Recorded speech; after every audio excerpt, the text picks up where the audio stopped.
Welcome to the Table Podcast, where we discuss issues of God and culture, brought to you by Dallas Theological Seminary.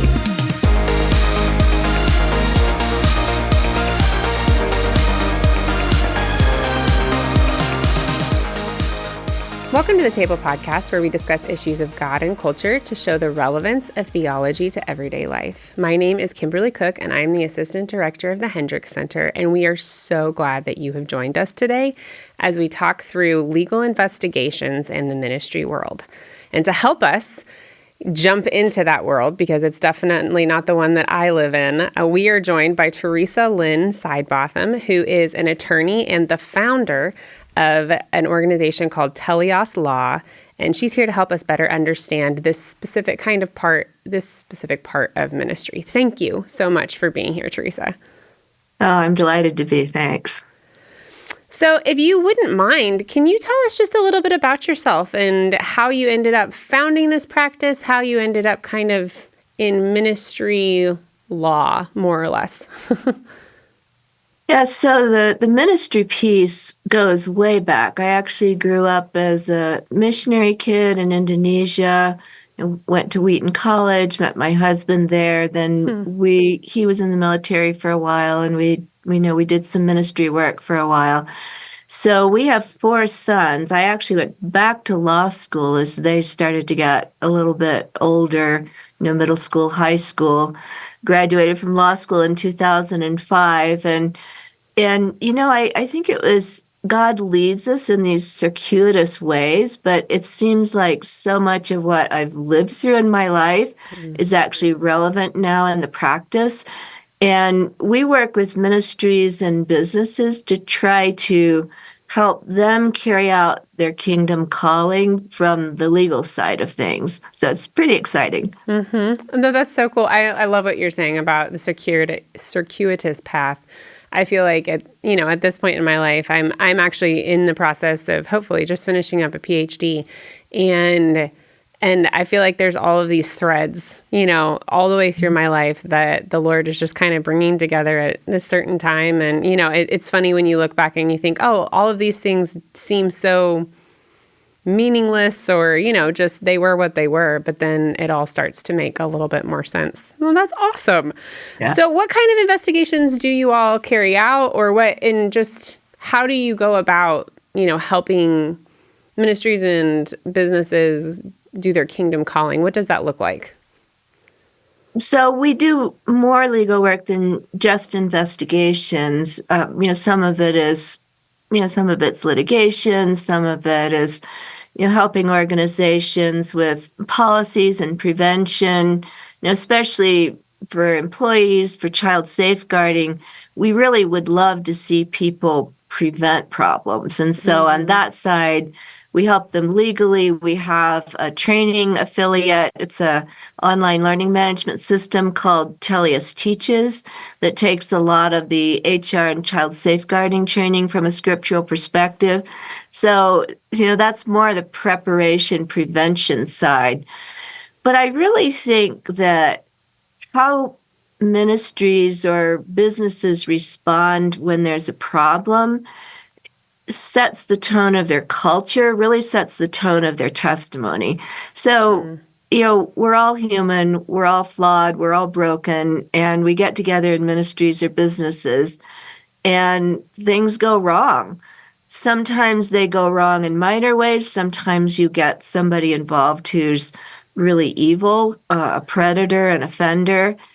And so in a ministry or business, or actually anywhere that humans are, we have to be prepared for evil or for problems or for how to respond, because we're not going to go on forever with everything going well. I mean, you know that from your own life, right? Mm-hmm. Where we live in a fallen world, and, Christ is in the process of redeeming it and us, but, that job isn't finished yet.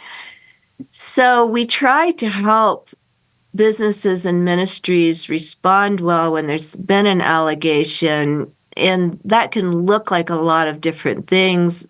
Sometimes it's just advising, sometimes it's coming in and doing an independent third-party investigation, but that's the point of it.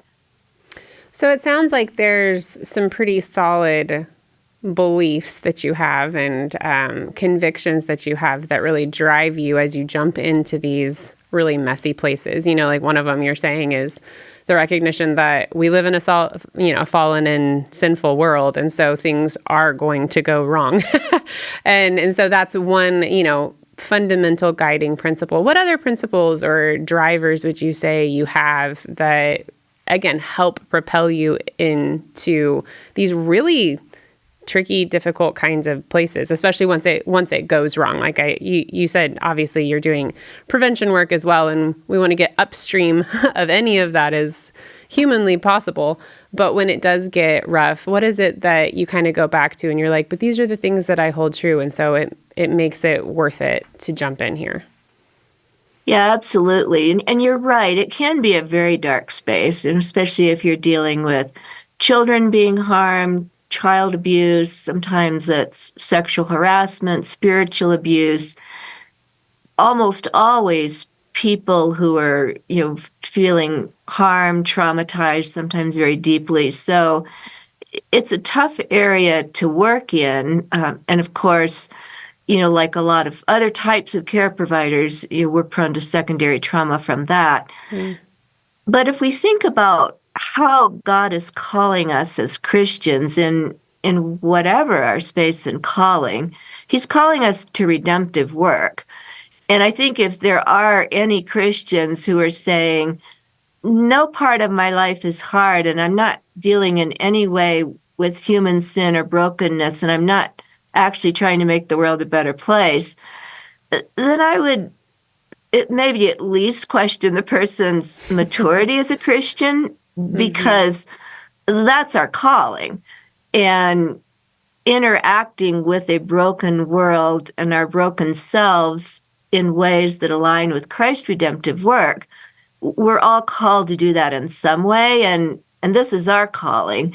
And I love it because really, in many ways, we can speak redemptively into a situation. We hope that the things that we say and the things we find in the investigation can then be used by our clients to bring healing to the people who've been harmed, to make the organization a better and safer place. I mean, there's some really positive outcomes that we can have if we do this with integrity. That's so beautiful that you say that. And as you were talking, I was thinking of the theological category of common grace and the idea that God is, even in the midst of the fallen world in which we live, God in His providential care is holding back sin to a degree from going as far as it could. It's not as bad as it could be.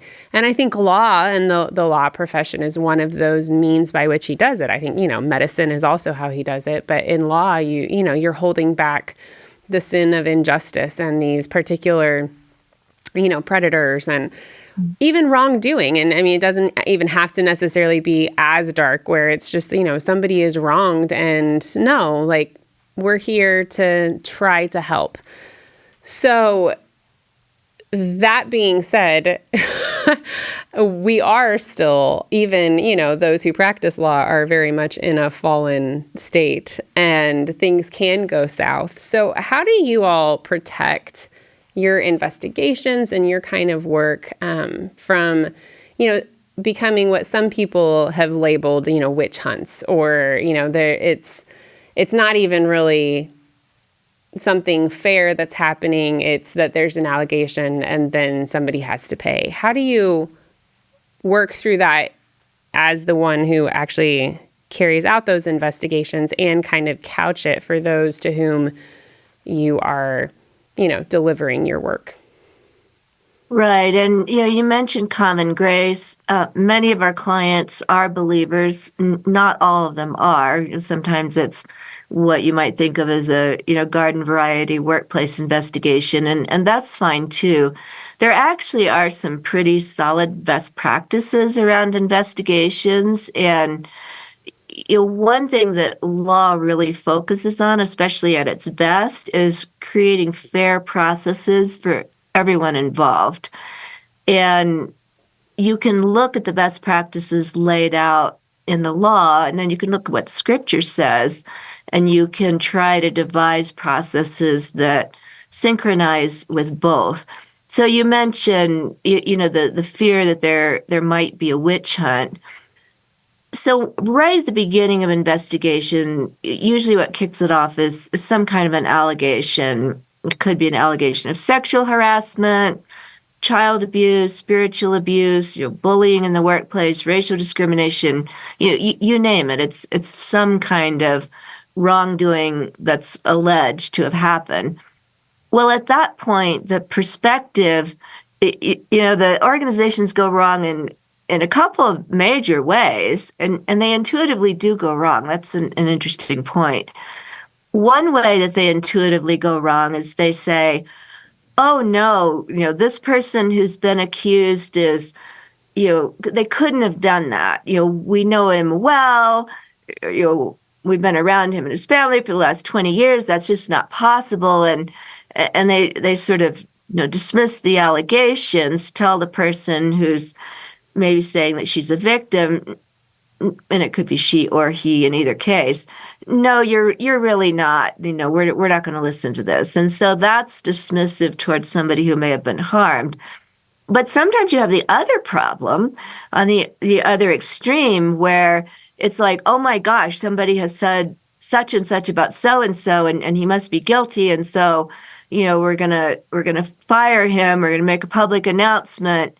Well, that's also unfair because at that stage, it's just an allegation. You have to take very seriously that it might be true, but you also have to take seriously the possibility that it's not true. And so trying at that point to walk into a process where you're going to figure that out and do as little harm to everybody in the process as possible, that's the challenge.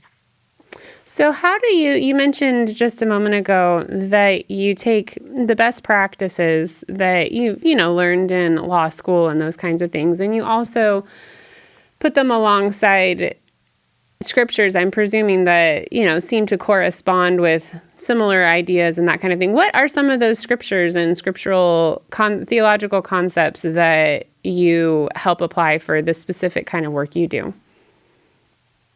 So I'll just speak about themes in the scripture because I'm not amazing at the scriptural citations. You're all right. But nobody's judging if you don't have the book and chapter verse.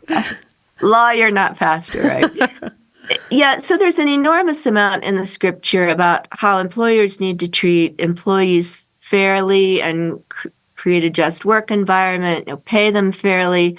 There's a lot in the scripture about the voice of the poor and the vulnerable crying out and how they're entitled to justice and how deeply it angers God if people who are powerless are not given justice when they cry out. I mean, this is everything, from the blood of Abel to Paul talking to Philemon. It's a theme throughout the scripture, the poor, the vulnerable, the children, the strangers, immigrants, the helpless, the women, you name it. God really cares about that stuff. But there's also scriptures about testimony and how testimony needs to be corroborated. And there's even scripture about if you bend justice in favor of the poor against the rich, you're also offending God. And so you're not allowed to bend justice either way, not for the powerful, not for the powerless. What you owe both of them is a just process. The poor and the powerless tend not to get that in this life, just the way the world works. So that's why there might need to be a little bit more emphasis on making sure they get it. But you also don't throw people with power under the bus just because they happen to be in power. They deserve a fair process too. Fascinating. So how do you encourage, especially, let's keep thinking about those, the poor and powerless. How do you encourage them when they perhaps feel like the whole thing is corrupt and justice really isn't going to happen? And how do you navigate that as somebody who's on the ground trying to make that happen, but also encountering all of the obstacles I'm sure you face along the way trying to make that happen? So this goes back to organizational culture. And if you think, each one of us can think of organizations that we've been in, and you can ask yourself the question, if, let's just say, take sexual harassment, you and I are both women, and it happens to women a lot. If I had come forward in this particular organization, would that have been taken seriously? Would that have been well received? Would I have been punished in some way for doing that? Would they have investigated? Would they have taken action? And I think intuitively, most people have a bit of a sense how that is within a given organization. Now, for the leaders of the organization, the responsibility is to make that the kind of environment where people would feel safe to come forward. And that even involves, again, it's a little bit, being faithful with the little things. Mm. If leaders take seriously the minor stuff, maybe somebody younger or a woman is treated dismissively. Maybe people make slightly off-colored jokes or not so nice comments about racial minorities. Well, if they're not dealing with the little stuff, kind of as it happens, even if it's just as simple as, James, we don't make comments like that here. I don't want to hear you say stuff like that. Mm-hmm. That sets the tone, and it gives a sense of, do the leaders actually care, and are they going to respond well? Now, sometimes it's more that it's never been really dealt with in the organizational culture. That happens a lot with ministries because, bless their hearts, they think it's never going to happen or it's not happening. And so they never worried about the culture of people coming forward because they assumed there was never going to be anything to come forward about. And so suddenly they realize, people are not trusting. People didn't want to come forward. People were afraid. And they go, well, why would you be afraid? We really care. Well, nobody knew because you never said anything. So at that point, when you have an allegation, the best thing you can do as leaders is take it seriously and go through the process and, show people that you really mean it. So however the investigation comes out, whether it's substantiated or not, taking the process seriously and taking the people seriously helps to show everybody else, hey, we really do care about this, and we will listen to you too if you have something you need to come forward about. So what is the point that in your opinion, that perhaps people in ministry, like you said, I think there's might be two camps at this point. I feel like, especially after everything that's happened in the last, 10, 15 years with the Me Too movement and everything that happened there, and, a variety of other allegations that have come out against pastors and within ministries, very public. I think there are still those who are surprised and horrified and caught flat-footed. And then I think there's also this other part of the ministry world that, pardon the colloquialism, but lawyers up, quote unquote, really, lawyers up really fast. And it gets really legal and really non-disclosure and really, all of that very quickly, to the point that some people don't even know whether justice is even happening. And it all seems very protective of the organization and perhaps not thoughtful toward the individuals. So especially any ministry leaders who are listening, but anybody who might end up in a situation like that, what do you think is the way to walk that tightrope of, no, we want to remain optimistic about people and an authentic community here, but there are certain points where this does get very legal and very technical, and there are places for closed doors. How do you walk those lines? Right. Well, in terms of our expectations, there's always going to be sinners, including the church, and some serious sin. Mm. So, they estimate that up to 10% of American male adults may be sex offenders in one way or another. Well, you're not going to keep that entirely out of the church. And so we shouldn't be I mean, saddened, of course, but we shouldn't be stunned and surprised when stuff comes up within a ministry. And then, you mentioned lawyers, and I think this is important for the legal profession to consider. As lawyers, we do look out for our clients' legal interests, but our professional rules allow room for us to be counselors and advisors and guides. And I think sometimes we do a disservice to our clients if we don't think about what is their real overall calling and what are their broader interests, their spiritual, emotional, social, cultural interests. It's not just could this thing create this lawsuit, but it's like, where are we going with this whole thing? Mm-hmm. And if we don't think about that as attorneys advising ministries or businesses, we can get flat-footed. And I know exactly what you mean, that don't say a word because any word you say might incriminate you. Well, unfortunately, if people have been harmed, they probably do need some words said. So if we have an allegation, I think one thing we have to think about is at the beginning of the process is, who are the stakeholders? Who may have been harmed? How can we put in pastoral responses as well as investigative responses with different people? And it's not always the same role. There may need to be more than one role of person talking to different people involved.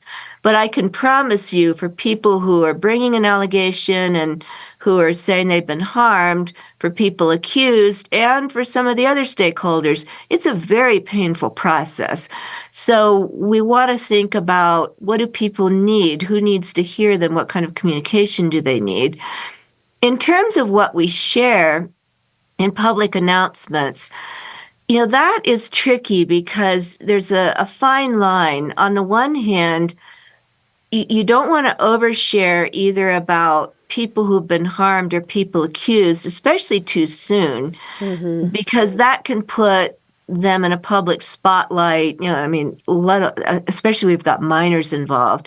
But even people who are victims who are not minors, they themselves might not realize how damaging long-term exposure could be to them. For persons accused at the beginning of the process, we don't know yet if they did it or not. And so we don't want to rush to a kind of exposure that might destroy somebody who might actually happen to have not done it. So we have to be careful. But yet there may be people out there who need to have warnings. There may be public safety issues. We may need to see if there's been other victims. It depends partly, how public is the scandal or the criminal charges. So we weigh all that very carefully, because if you need to know and you don't know, we might call that a cover-up. But if you don't need to know and you're told, we might call that a breach of confidentiality or privacy. And where those lines fall in every situation can really be different. And it might be that, you as the other people in a ministry who aren't directly involved, or you as the general public, you might need to know. You might know there's been allegations, so you might need to know some basics. We're doing a third-party neutral investigation. We're responding in this way. But very rarely do I need to know the garbage of a situation that I'm not directly involved with. It's rare that would benefit me spiritually, or that I would have a right to know, or that it would be helpful for me to know. So there's that really tough balance of who needs to know what. So walk me through, and I think, because that seems to be what you're talking about. Those deliberations seem to be a step in, the whole process, several steps along the way in the process. So walk me through, you started a little bit earlier. What does an investigation, or let's say there's an allegation, and then you go and you identify the stakeholders. You've also said that. And then what's the next step?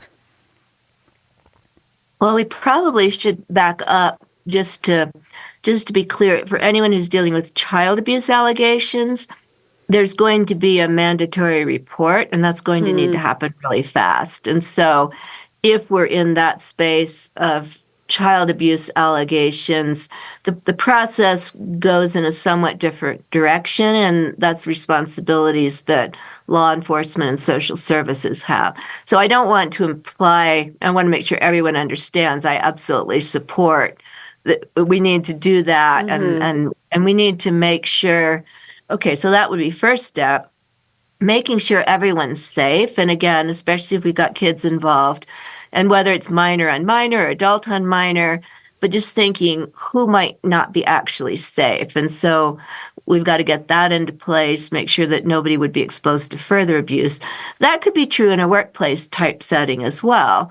Say it's sexual harassment, say someone's made an allegation about her supervisor. So we're going to need to have an interim safety plan, because even though we're not going to make assumptions about is it true or is it not true, we need a safety plan in the meantime, because we're not just going to let bad things keep happening. Mm-hmm. So that's an important piece. And then we have to look at, okay, what as the business or ministry do we need to investigate? Sometimes you don't actually need to investigate. It's pretty crystal clear what happened. There's not any doubt about the facts. So you may just move straight to disciplinary action or whatever it is. Sometimes you do, because it isn't clear what happened, or it's larger, it's more complex, that kind of thing. Sometimes, say you've got a ministry with a number of employees, and it's a fairly low-level allegation. One employee did or said something. Say it was some new and young person who'd only been there 6 months, may have said or done something that wasn't the greatest. That could probably be handled internally by their supervisors. There might be some discipline, some training, that type of thing. But on the other hand, if you had serious allegations about the senior pastor or the CEO, then you might be looking at, wow, we need an independent third-party investigation here. So there's a lot of decision-making and evaluation at that stage that's important. And if it's okay if I mention it, I wrote a book called Handling Allegations in a Ministry, Responses and Investigations. And it's more like a handbook. So I've actually got it. Yeah, Here's please. what it looks like. So this talks about this whole process that we're in, sort of step by step. If you're in this stage of the process, what do you need to be thinking about, and walks you through it. And I designed it to be the kind of thing that a ministry leader, and it's for ministries primarily, businesses is quite similar, but not exactly the same. So you would just pick it up and you would say, okay, this is what we've done so far. This is what we haven't done. Where are we? What do we need to do next? And also warns about, some of the mistakes that get made. It is a very complicated process to get right, especially for people who are walking through it for the first time. So I wanted there to be a resource to help people. Well, no, I think that's huge, and we'll definitely include that in the links, with our podcast, so that if you're listening, you can access that and get access to the book. But so you were describing, at a certain point you're having to make that third party decision. What are some of the things that go into that decision? You said, essentially the rank or probably power status of one or both of the people involved, so that, I would presume, yeah, go ahead and I'm not going to presume anything, because this is not my area. But walk us through a little bit more of that decision, because I think for anybody listening who may ever be in that situation and trying to think through that, at that point they're still kind of on their own. If you're lucky, they've picked up your book, but they haven't brought in a professional, so how do they know when, I'm in over my head and we're in over our head, and just to be safe, we really should think about this option? Yeah, so the power position is a really important piece of it. So if you have an accusation against somebody who's high enough in the organization that, that they have some power, or possibly if the person bringing the allegation were pretty high rank in the organization. So then you've got a double problem. One is, can people within the organization really do an investigation and not be influenced by that person? That person's signing their paychecks. That person hired them. That person's one of their best friends, whatever it is, right? And even if they could be unbiased, would anybody believe it? So I often say one of the worst things if a pastor or leader is innocent is not to have an external neutral investigation, because who's going to believe it? That's really unfortunate if you're innocent and your best friend tells everybody you really are. Well, that's not super helpful. And so one of the first things that I'll help walk clients through is persons bringing allegations and persons who are accused, especially persons accused, they need to be recused out of that process. So they might need to be on administrative leave. They might need to be off the board for the time being. They definitely should have no influence on the investigation. And we are more concerned about that with people accused just because they often have so much power within the organization. I mean, I remember one investigation that I didn't do where the accused person, a pastor, wanted to stay on the board and help direct the investigation. And I'm like, no, I won't do it. That's absolutely not best practices, and we're not going to do that. But we do occasionally also see that people bringing allegations, people who are victims, may be trying to unduly influence the investigation as well. So you really can't let any of those stakeholders say, well, we're going to do it this way, or it has to be done that way, because it needs to be neutral, independent, unbiased, which means I'm not listening to the accused tell me how to run the investigation. I'm also not listening to the people who are saying that they've been harmed tell me how to run the investigation. I don't mean they can't ask for things. I mean, they're welcome to ask, hey, I really need a support person at the interview, or can I have breaks? Whatever. There's a lot of ways of approaching it. And part of being trauma-informed is being gentle and considerate and considering what people need. But that's different from you will do the investigation this way and not that way. So what other mistakes have you seen ministries making?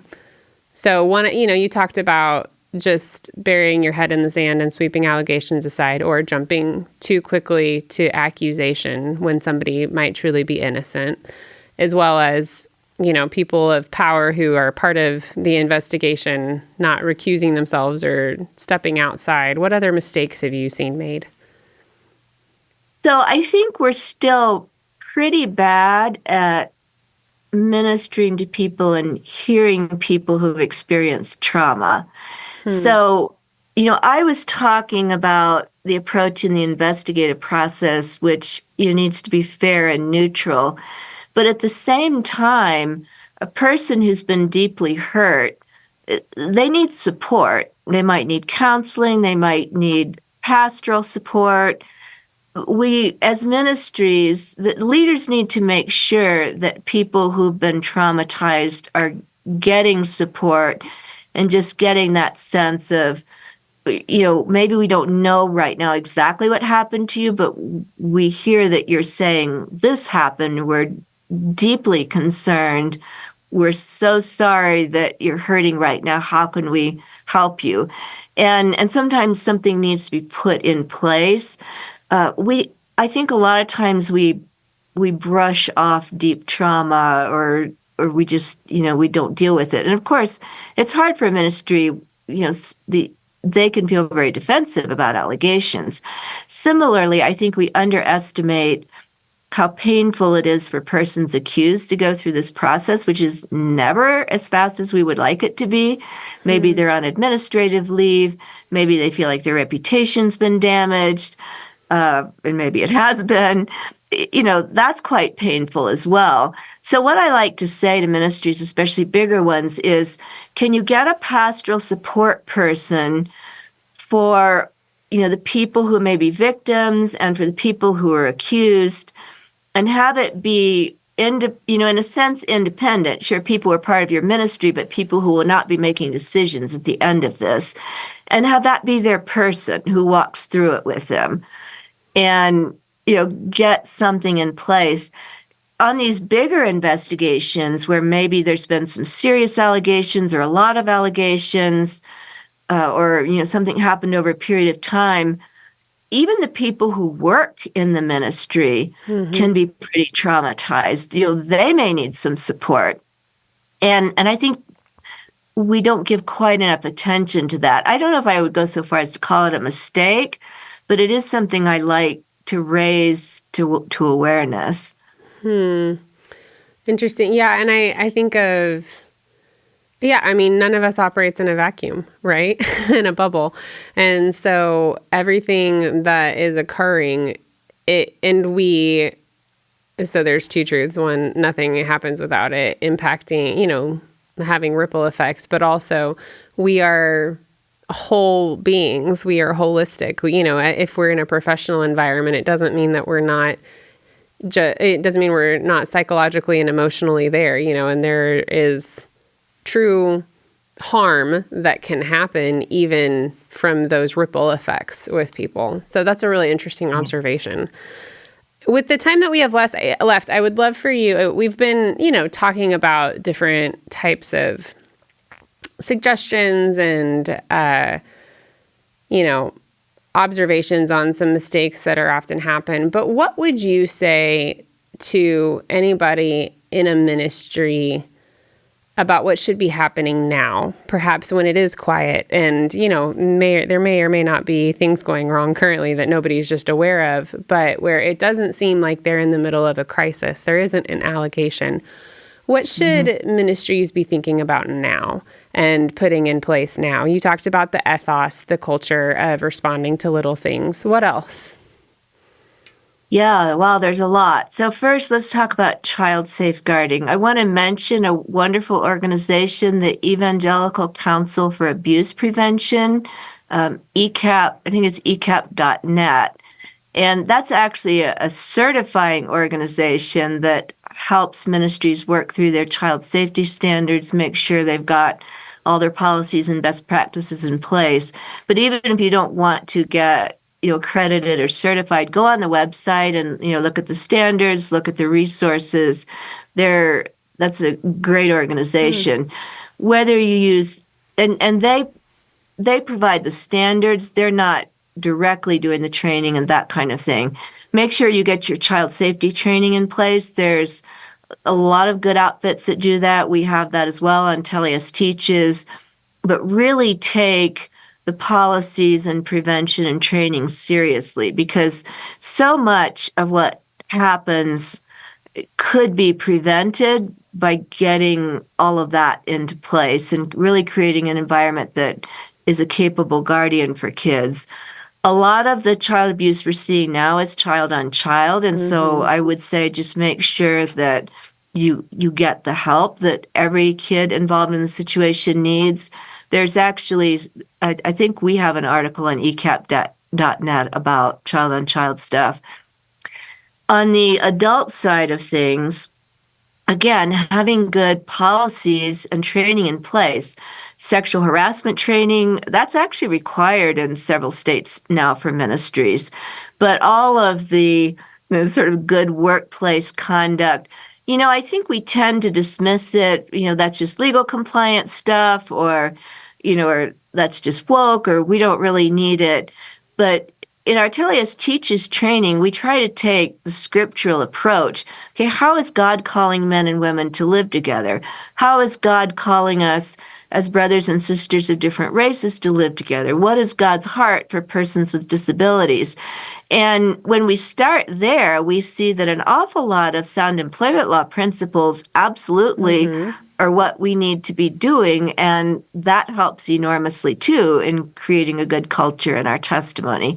So get all of that into place. If you go to teleuslaw.com or Teleus Teaches, you'll see pop-up pages. Sign up for our free monthly newsletter because we'll link you with lots of great resources. We're starting to push out a series of self-audits for ministries and businesses where you can kind of check and see how you're doing in different areas. So we'd love to share those. Oh, wow. That's really cool. I like the self-auditing. So I'm hearing a lot of, and obviously when things are quiet, you want to be building up prevention elements and the ethos of safety for people to feel like they can come forward and it would be a meaningful action for them to come forward. And I'm also hearing you say that just being sure that we, especially if we are in ministries, communicate on a lot of levels, what we even you and I started talking about, like our fundamental core faith commitments and saying like, this is what we believe about God.